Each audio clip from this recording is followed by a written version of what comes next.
사사기에 기록된 한 지파의 선택이 어떻게 민족 전체를 타락으로 이끌었는지 오늘 그 충격적인 이야기를 따라가 보겠습니다. 처음에는 그저 살 곳을 찾으려는 어쩌면 순수한 목적이었을지도 모릅니다. 그런데 어떻게 이 여정이 끔찍한 영적 타락의 시작점이 되었을까요? 함께 그 과정을 자세히 들여다보시죠. 단지파의 여정은 크게 5단계로 나누어 볼 수 있는데요.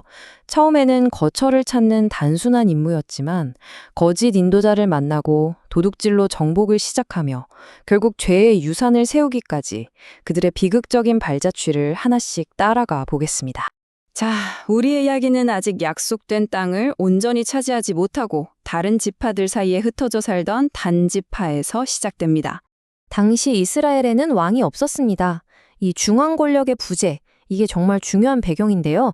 바로 이것이 사사기 전체를 관통하는 혼돈의 핵심 원인이 됩니다. 나라를 이끌 지도자가 없으니 단지파는 스스로의 힘으로 자신들의 문제를 해결하려고 나선 것이죠. 그래서 반지파는 행동에 나섭니다. 소라와 에스다올에서 가장 용맹하다고 소문난 정탐꾼 5명을 뽑아서 라이스라는 땅으로 보내죠. 그들의 임무는 명확했습니다. 새로운 터전을 찾는 것. 그런데 여정 중에 이 정탐꾼들은 미가라는 사람의 집에 들르게 됩니다. 그리고 바로 이곳에서 그들의 운명을 바꿀 하지만 결코 해서는 안 될 만남이 이루어지죠. 이 과정을 보면 참 안타깝습니다. 처음의 목표는 아주 현실적인 거였잖아요. 땅을 찾는 것. 그런데 그들이 선택한 방법은 하나님이 엄격히 금지하신 우상에게 길을 묻는 것이었습니다. 이 첫 단추를 잘못 깨면서 이들의 임무는 처음부터 오염되기 시작한 겁니다. 결국 제사장은 그들이 가장 듣고 싶어 했던 말을 해줍니다. 평안히 가라. 너희의 길은 여호와 앞에 있다. 이 거짓된 확신을 심어주면서 그들의 성공을 약속한 것이죠.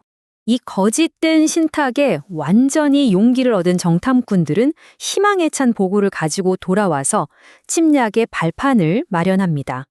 그들은 라이스 사람들이 너무나 평화롭고 안전하게 살고 있어서 아주 취약하다고 보고합니다.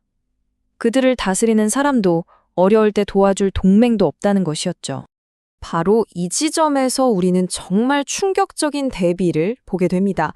평화롭게 사는 사람들을 보면 존중해야 마땅한데 단 지파의 눈에는 그 평화가 어떻게 보였을까요? 자신들의 욕심을 채울 수 있는 절호의 기회로만 보였던 겁니다. 그렇게 무장한 단지파 사람 600명이 성공을 확신하면서 라이스를 향한 행군을 시작합니다. 그런데 라이스로 가는 길에 그들은 다시 한번 미가의 집에 들릅니다. 하지만 이번 목적은 전혀 달랐습니다. 인도를 구하기 위해서가 아니라 그의 신들을 통째로 훔치기 위해서였죠. 참 아이러니하지 않나요?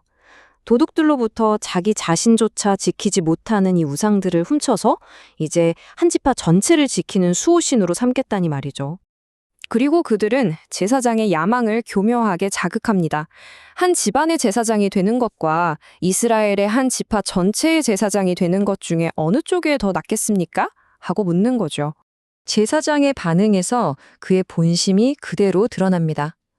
그의 마음을 움직인 건 신앙이 아니라 더 큰 명예와 부에 대한 탐욕이었던 거죠. 그는 조금의 망설임도 없이 기쁜 마음으로 훔친 우상들을 챙겨 그들을 따라 나섭니다. 뒤늦게 모든 것을 빼앗긴 미가가 이웃들을 모아 쫓아와서 절규합니다. 내가 만든 신들과 제사장을 다 빼앗아 갔으니 내게 남은 것이 무엇이냐? 이 절규야말로 사람이 만든 신앙이 얼마나 공허한지를 극명하게 보여주는 장면입니다. 하지만 단지파의 대답은 논리가 아닌 폭력이었습니다. 더 시끄럽게 굴면 네 목숨까지 잃게 될 것이다. 이것이 바로 그들의 논리, 즉 힘이 곧 정의라는 생각이었죠. 수적으로 밀린 미가는 결국 모든 것을 포기하고 돌아설 수밖에 없었습니다. 결국 단지파는 라이스를 정복하고 그곳을 재건한 뒤 자신의 지파 이름을 따서 단이라고 부릅니다.